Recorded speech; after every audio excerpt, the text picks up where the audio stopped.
प्रेमिका अपने फ़ोन पर अपने प्रेमी से बात कर रही थी और बात करते करते रो रही थी और कह रही थी कि मेरे घर वालों ने मेरी सगाई किसी दूसरे लड़के से करवा दी है, तुम मुझे भगा कर ले जाओ। मगर दूसरी तरफ से जो प्रेमी था वह कहता है कि अरे मैं तुम्हारे माँ बाप से बात कर लूँगा, उन्हें मना लूँगा, कुछ समय तो दो मुझे। लेकिन इतने में ही प्रेमिका कहती है कि जब तक तू मेरे माँ बाप को मनाएगा तब तक तो मेरे हाथों में किसी और की मेहंदी लग चुकी होगी और मैं किसी और की दुल्हन बन चुकी होंगी। तुम आ जाओ, मैं बक्सा लेकर गांव के बाहर सड़क पर खड़ी हुई हूँ, कच्ची सड़क पर, और तुम्हारा इंतज़ार कर रही हूँ। और उसके बाद दोस्तों यहाँ पर क्या होता है, उसके बाद 5 दिन के बाद उस लड़की का कंकाल मिलता है सड़क के किनारे, जिसको कुत्ते नोच नोच कर खा रहे थे। और उस लड़की के साथ हुआ क्या था, पूरी कहानी यहाँ पर जानेंगे। और इस वीडियो को वो लड़का और वो लड़कियाँ ज़रूर देखें जो प्यार प्रेम के चक्कर में पड़ी रहती हैं, प्यार के चक्कर में आकर के माँ बाप को भी कुछ नहीं समझती हैं, बस माँ बाप को साइड में रखती हैं। माँ बाप का 25 साल का, 20 साल का, 19 साल का प्यार सब बकवास होता है उनके लिए, और सिर्फ लड़के का 6 महीने का प्यार उनको आबाद करने वाला होता है, वो सब कुछ होता है।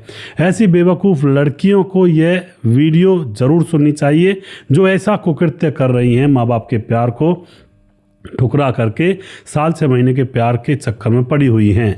वीडियो को लास्ट तक ज़रूर देखिएगा दोस्तों कि इस ऐसी घटना का अंजाम क्या हो सकता है। नमस्कार, मैं हूं सुदेश कुमार और तिरछीबा चैनल में आपका स्वागत है। दोस्तों, यह घटना मध्य प्रदेश के राजगढ़ के अंदर लालपुरिया गांव पड़ता है। उस गांव से पुलिस के पास एक फ़ोन आता है, कहा जाता है कि साहब हमारे यहाँ गाँव के बाहर सड़क के किनारे जो गड्ढे हैं उनमें एक कंकाल पड़ा हुआ है, इंसानी कंकाल, जिसको कुत्ते नोच नोच कर खा रहे हैं। अब यह सुनते ही पुलिस तो तुरंत तैयार होकर के अपनी गाड़ी लेकर वहां पर पहुंच जाती है। जाकर के देखती है कि सच में ही एक कंकाल पड़ा हुआ है। लेकिन पुलिस वहां पर देखती है कि कंकाल के पास एक सैंडल, जो कि लेडीज सैंडल था, और उस महिला जिसका कंकाल था उस महिला के बाल अभी सर पर थोड़े से बचे हुए थे जो लंबे लंबे थे। तो यहाँ से शुरुआत में ही पता लग रहा था कि यह किसी महिला का कंकाल है। बाकी कुत्तों ने नोच नोच कर उसे बुरी तरह से नष्ट करने की कोशिश की थी।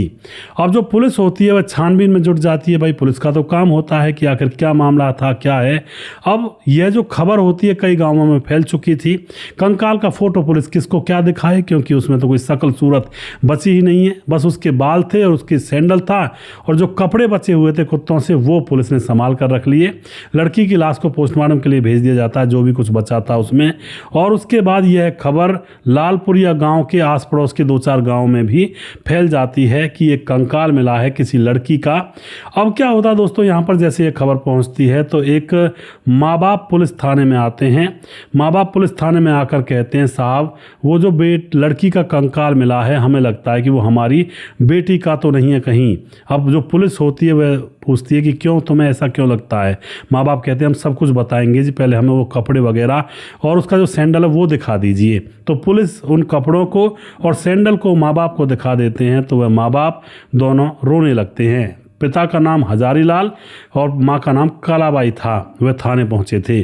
कपड़ों को और उस सैंडल को देख करके माँ बाप रोने लगते हैं कि साहब ये हमारी बेटी के कपड़े लगते हैं। और उसके बाद पुलिस पूछती है कि फिर कब से गायब हुई थी तुम्हारी बेटी, और वह कहते हैं कि हमारी बेटी को गायब हुए 4-5 दिन हो गए साहब। लेकिन पुलिस वाले पूछते हैं कि एफआईआर दर्ज क्यों नहीं की तुम लोगों ने। तो माँ बाप कहते हैं समाज के डर से, समाज के डर से हमने एफआईआर दर्ज नहीं की, क्योंकि हमें लगा कि 4 जून को हमारी बेटी अपने बॉयफ्रेंड के साथ घर छोड़ करके भाग गई है। उसके बाद जो पुलिस होती है वह डीएनए टेस्ट करवाती है माँ बाप का, और उस मिली हुई लाश का तो डीएनए टेस्ट मैच कर जाता है। उसके बाद पुलिस पूछती है किसी पर तुम लोगों को शक है। जो माँ बाप होते हैं, माँ बाप कहते हैं हाँ जी हमें शक है, हमें शक है संगीता का जो अफेयर करने, मतलब संगीता जिससे अफेयर करती थी वह लालपुरिया गांव का ही रहने वाला है, उसका नाम है कालू सिंह। उसके साथ ही हमारी बेटी भागी है और हमें उसी कालू सिंह के ऊपर शक है कि उसी ने हमारी बेटी की हत्या की है निर्मम तरीके से। अब जो पुलिस को जब यह क्लू मिलता है तो कालू सिंह को उठा लिया जाता है। उठाने के बाद सख्ती से पूछताछ की जाती है तो कालू सिंह तो गोल मोल जवाब दे रहा था। कभी कह रहा था कि मैं प्यार तो करता था साहब, लेकिन मैंने उसको मारा नहीं है। कभी कहता मैं प्यार ही नहीं करता था उससे, आप झूठ बोल रहे हो, मैं तो उसको जानता भी नहीं। मगर दोस्तों यहाँ पर जो पुलिस होती है उसकी CDR लोकेशन और कॉल डिटेल्स वगैरह निकालती है, तो कालू की तो लगातार उस लड़की से घंटों घंटों तक बातें हुआ करती और कई बार ये दोनों एक साथ घूमा करते, दोनों के फ़ोन की लोकेशन एक साथ हुआ करती, कई बार किसी खाली खेत में, कई बार किसी होटल के अंदर। तो अब यहाँ पर पुलिस सख्ती से पूछती है कि हमें सख्ती से बताओ, अच्छी तरह से बताओ, वरना फिर हमारे पास दूसरे भी रास्ते हैं पूछने के। तो कालू सिंह डर जाता है और फिर उसके बाद कहता है, हाँ साहब मैं आपको बताता हूँ, मैंने ही कत्ल किया है। पुलिस पूछती है कि पूरी डिटेल में बताओ। कालू सिंह बताता है कि उसकी उम्र 25 साल है, 25 बीघा उनके पास ज़मीन है, लालपुरिया गांव का रहने वाला है और कालू सिंह शादीशुदा है, एक बच्चा भी उसके पास है। अब तो यह कालू सिंह शादीशुदा है, इसके पास ज़मीन काफ़ी है, तो इसके पास जो ज़मीन है, कालू सिंह के खेत में मजदूर काम करने के लिए आया करते थे, जैसे धान की पौध लगाने के लिए या फिर कोई लाई पताई करने के लिए, फसल काटने के लिए, फसल उठाने के लिए, इस तरह से यह मजदूरों की सहायता लिया करता था। तो इसके खेत में जो यह लड़की थी संगीता 22 साल की, यह अपने माँ बाप के साथ आया करती थी काम करने के लिए। जो संगीता होती है उसकी उम्र होती है 22 साल, उसके माँ बाप का नाम होता है, पिता का नाम हजारीलाल और माँ का नाम कलाबाई होता है। तो यह अपने माँ बाप के साथ इस कालू सिंह के खेत में काम करने के लिए आया करती। तो धीरे धीरे कालू सिंह की और संगीता की नज़रें मिलने लगती हैं और दोनों को एक दूसरे से प्यार हो जाता है, एक दूसरे को फ़ोन नंबर दे दिए जाते हैं और उसके बाद घंटों घंटों तक प्यार मोहब्बत की बातें फ़ोन पर होने लगती हैं और यह दोनों चोरी छिपे मिलने की भी प्लानिंग करने लगते हैं। और दोस्तों अब यहाँ पर जब इनका ज़्यादा हो जाता है सिस्टम, हर बार जब लड़का लड़की दोनों मिलने लगते हैं तो माँ बाप को शक होता है कि यह लड़की बार बार खेत में काम करते करते पीछे कहाँ जाती है, झाड़ियों के पीछे। अब यह शक होने लगता है माँ बाप को। और दूसरी बात, लड़की जब घर पर आ जाती तो फ़ोन पर बात करती रहती हमेशा, कभी कोई काम की कहें तो फ़ोन पर लगी हुई है। इस तरह से माँ बाप को शक हो जाता है और फिर वह माँ बाप इसका फ़ोन चेक करते हैं तो पता लग जाता है कि कालू सिंह जिसके खेत में हम काम करने के लिए जाते हैं उसके प्यार में पड़ चुकी है। इसको धमकाया, इससे कहा कि तू ऐसा मत कर, ये गलत है, वो हमारी ऊंची जाति का है और हम उसके लायक नहीं है, बराबर के नहीं, हम मजदूर लोग हैं और तू ऐसे उसके साथ नैन टक्का करेगी तो लोग क्या कहेंगे, समाज क्या कहेगा। और लेकिन दोस्तों यहाँ पर लड़की मानने वाली नहीं थी। वह कह देती है मुझे समाज का डर नहीं, मुझे लोगों का डर नहीं, मुझे अपने प्रेमी से प्यार करना है, उसी के साथ रहूँगी, घर बसाऊँगी। यह बात देख करके दोस्तों जो माँ बाप होते हैं थोड़े डर जाते हैं कि पता नहीं लड़की कौन सा कदम उठाएगी और उसके बाद माँ बाप जो होते हैं लड़की की सगाई करवा देते हैं एक दूसरे लड़के से, जिससे कि वह सोचते हैं कि इसकी शादी हो जाएगी फिर अपना घर बसाएगी। जबकि दोस्तों ये महापाप है। ऐसी परिस्थिति में लड़की को किसी निर्दोष लड़के के पल्ले बांधना, जबकि पता है कि लड़की कहीं मुंह काला कर रही है, जब वो माँ बाप को सुख से चैन से नहीं रहने दे रही तो क्या गारंटी है वो अपने होने वाले पति या फिर जिसके साथ ब्याह कर जाएगी, जिसके साथ माँ बाप शादी करते हैं उसको सुख से रहने देगी। वो वहाँ भी सुख से नहीं रहने देगी, वहाँ भी पति से नज़र बचाकर अपने अफेयर में लगी रहेगी और उसका घर भी तबाह हो जाएगा। तो ये बहुत बड़ी गलत बात है। उन माँ बाप से मैं कहना चाहता हूँ जो अपनी बेटियों के अफेयर को जानते पूछते हुए भी अपनी बेटियों को दूसरे लड़के के पल्लू बांध देते हैं और फिर वह बेटी दूसरे लड़कों की या तो हत्या कर देती हैं, उनको इस दुनिया से मिटा देती हैं, या फिर उस पति के हंसते खेलते परिवार को उजाड़ देती है। भैया कम से कम अपना परिवार बर्बाद है तुम्हारा तो दूसरे किसी के परिवार को तो बर्बाद ना करें। ऐसी अगर किसी के पास कोई औलाद है जो मुंह काला इधर उधर कर रही है तो उसको उसी के साथ बांध दें, उसी के पल्ले बांध दें, उसको 4-6 महीने में अपने आप अकल आ जाएगी। दोस्तों ये थोड़ी सी गौर की बातें हैं क्योंकि आजकल पत्नियां आती हैं शादी करने के बाद और उनके अफेयर पहले से चले होते हैं और आकर के पति को रास्ते से हटवा देती हैं। राजा रघुवंशी के केस में हुआ था। फिलहाल उस औरत को जमानत भी मिलने के लिए जा रही है। तो थोड़ा सा ध्यान रखें और इन चीज़ों का ज़रूर ध्यान रखें, दूसरे के परिवार को ना बिगाड़ें। अब जो माँ बाप होते हैं इसकी सगाई दूसरे आदमी से कर देते हैं। अब लड़की को पता लग जाता है, पता क्या सगाई हो गई थी। अब लड़की जो होती है बहुत ज़्यादा परेशान, हैरान और कालू के पास फ़ोन करती है कि मुझे ले जाओ, मेरे घर वालों ने सगाई कर दी है। कालू कहता है कि तुम घबराओ मत, मैं तुम्हारे घर वालों से माँ बाप से बात कर लूँगा। लेकिन दोस्तों यहाँ पर जैसे वह कहता है मैं मना लूँगा, लेकिन लड़की कहती है कब मनाओगे, जब मेरी शादी हो जाएगी और ऐसा करो तुम मुझे भगा कर ले चलो, वरना तो मेरी शादी हो जाएगी, मेरे हाथों में दूसरे की मेहंदी लग जाएगी तुम्हारे मनाने के चक्कर में। और वह कहती है कि भाग चलो, और मैं बक्सा लेकर गांव से बाहर खड़ी हूँ, रात का समय है, आ जाओ, मैं कच्ची सड़क पर खड़ी हूँ टीले पर, और मुझे ले जाओ यहाँ से। अब तो जो लड़का होता है वह उस लड़की को वहाँ से ले जाता है अपने साथ, और कालू उसको ले जा करके अपने घर पर नहीं ले जाता है, वह अपने खेतों पर बनी हुई अपनी झोंपड़ी में ले जाकर उसको रख देता है। लड़की कहती है कि तुमने मुझे यहाँ पर क्यों रखा? लड़का कहता है कि रुक जाओ, मुझे अपने घर वालों से भी तो बात करनी होगी, और तुम तब तक यहीं पर रह लो 1-2 दिन, उसके बाद मैं तुम्हें घर ले जाऊंगा। मगर दोस्तों लड़की को ये पता नहीं था कालू राम की तो शादी हो चुकी है, उसको बच्चा भी है, वो कैसे ले जाएगा इसको अपने घर? वह तो इसके साथ मौज मस्ती कर रहा था, प्यार के ताने बाने बुन रहा था, बार बार यही कहता मैं तुमसे दिल से प्यार करता हूँ, जन्म जन्म तुम्हारा साथ निभाऊंगा और तुम्हें कभी अकेला नहीं छोड़ूंगा, और मेरे सपनों की रानी तुम ही बनोगी, मेरे घर की पटरानी तुम ही बनोगी, मेरे घर पर राज तुम ही करोगी। इस तरह के ही लॉलीपॉप दिए जाते हैं लड़कियों को फंसाने के लिए, और लड़कियां उन चक्करों में फंस जाती हैं, और फिर जीवन भर उनका रोना रहता है लड़कियों का। ऐसा ही यहाँ पर लड़की के साथ होता है। जो लड़का था शादीशुदा था, उसको घर कैसे ले जाए? पत्नी को पता लगेगा, माँ बाप को पता लगेगा तो क्या बीतेगी? उसको वहीं पर रखता है झोंपड़ी में, उसके साथ सोता बैठता, वो सब को करता जो एक पति पत्नी के साथ करता है। लड़की अब 3 दिन गुजर जाते हैं तो लड़की कहती है कि मुझसे शादी करो और मुझे अपने घर ले जाओ। लड़का कहता है कि शादी हम कर लेंगे बाद में, और चिंता मत कर, तुम्हारा रहने का इंतजाम कहीं और कर दूंगा मैं। और लेकिन दोस्तों इस बात को सुनने के बाद लड़की को भी कुछ गड़बड़ लगने लगती है, और फिर लड़की बार बार प्रेशर करने लगती है कि मुझे अपने घर ले चलो, बस मैं तुम्हारे घर जाना चाहती हूँ, मैं तुम्हारे ऊपर अपने घर वालों की बुरी बन गई हूँ, उन्हें धोखा दे करके तुम्हारे साथ भागी हूँ, फिर तुम मुझसे शादी क्यों नहीं कर रहे हो? उसके बाद इन दोनों के बीच में थोड़ा सा झगड़ा होता है, और उसके बाद अब जो ये पति होता है यानी कि जो कालू सिंह होता है, इसके समझ में आ जाता है कि यह मेरे गले की हड्डी बन चुकी है, जिससे ना उगला जाएगा ना निगला जाएगा। अब क्या करूँ? क्योंकि घर ले जाऊँ तो माँ बाप को पता लगेगा, मेरी पत्नी को पता लगेगा, और शादी ना करूँ तो अब ये शोर मचाएगी। अब दोस्तों यहाँ पर वह कालू सिंह ऐसा फैसला ले लेता है।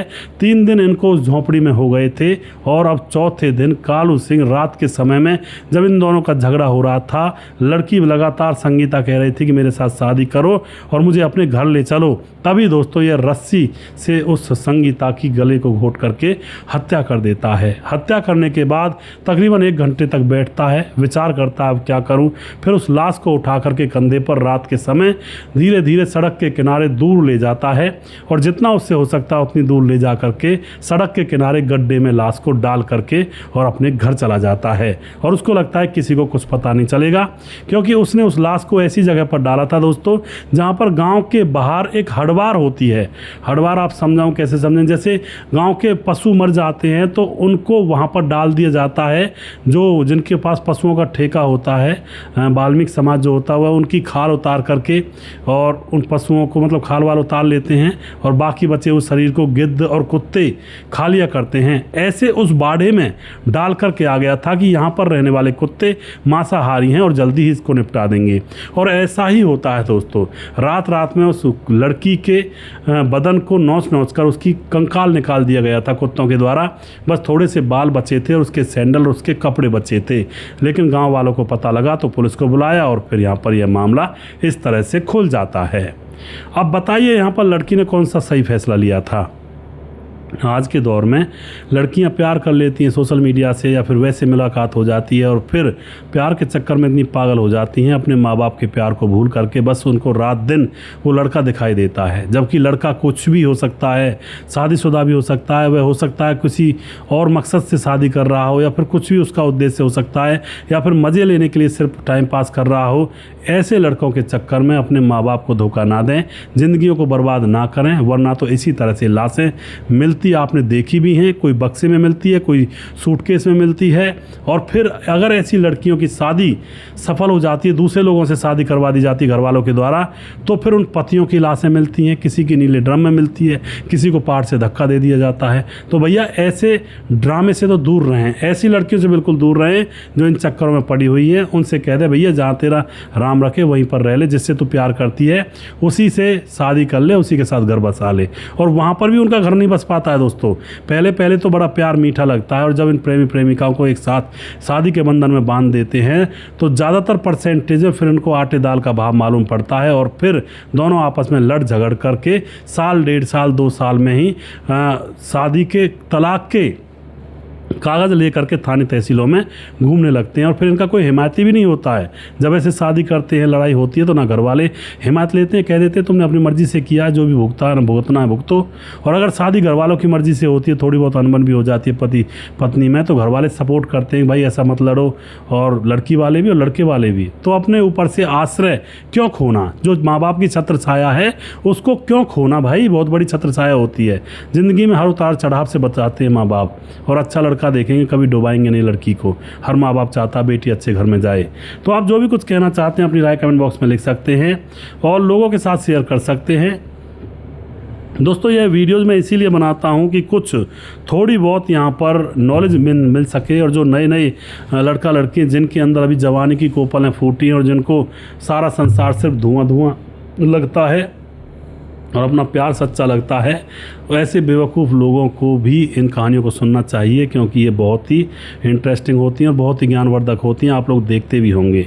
हमारे साथ हैं धीरज बनवाल। कमेंट फर्स्ट करो या लास्ट में करो, सबसे लास्ट में ही नाम आता है धीरज भाई। ये तो देखो जो कमेंट मेरे सामने आ जाता है, मैं जैसे ही कमेंट पढ़ता हूँ तो वो लिया जाता है।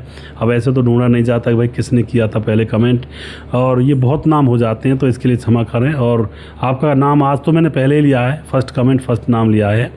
और उसके बाद रतनलाल शर्मा कमेंट करते हैं, मुकेश कुमार यूपी 83 से कमेंट करते हैं, राजेंद्र कुमार कमेंट करते हैं, ये तो भाई जी बहुत ही अच्छा है, लेकिन आप कहाँ के रहने वाले हैं, आपका पता तो बताइए। मैं हरियाणा का हूँ, फरीदाबाद डिस्ट्रिक्ट के आसपास जो गांव है वहाँ का रहने वाला हूँ जी।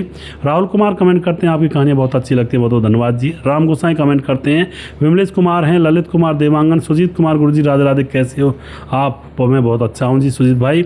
समाधान पाटिल भाई साहब, माँ बेटी को पहले पैसे अच्छे लगे फिर बाद में हत्या कर दी जी, बिल्कुल जी।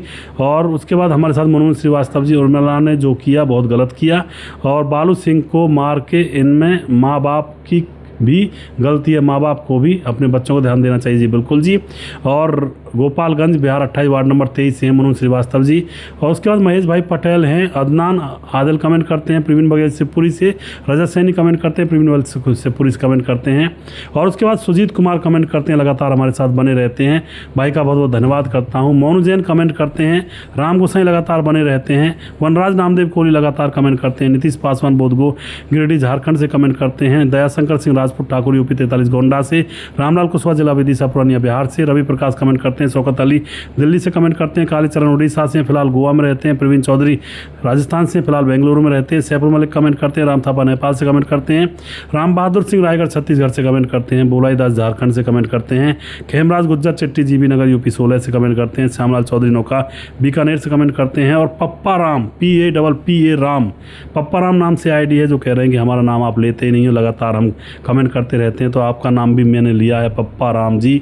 और पप्पा राम दोबारा से कह देता हूँ, बहुत बहुत धन्यवाद आपका भाई साहब जी, लगातार आप वीडियो देखा करें। राम मोहम्मद यासीन लाहौर पाकिस्तान से, राधेश्याम शर्मा श्री जयपुर राजस्थान से, राजकिशोर चौरसिया महाबलेश्वर महाराज से, छगनदास खारडाबांध राजस्थान से, दुर्योधन भाई लगातार कमेंट करते हैं, सुशील चौधरी हमारे भाई लगातार कमेंट करते हैं। और अभी भी जिस भाई का नाम रह गया हो उस भाई का नाम अगले वीडियो में ज़रूर लूँगा। अगला वीडियो बहुत जल्दी फिर से लेकर आऊँगा, तब तक आप खुश रहें, सावधान रहें।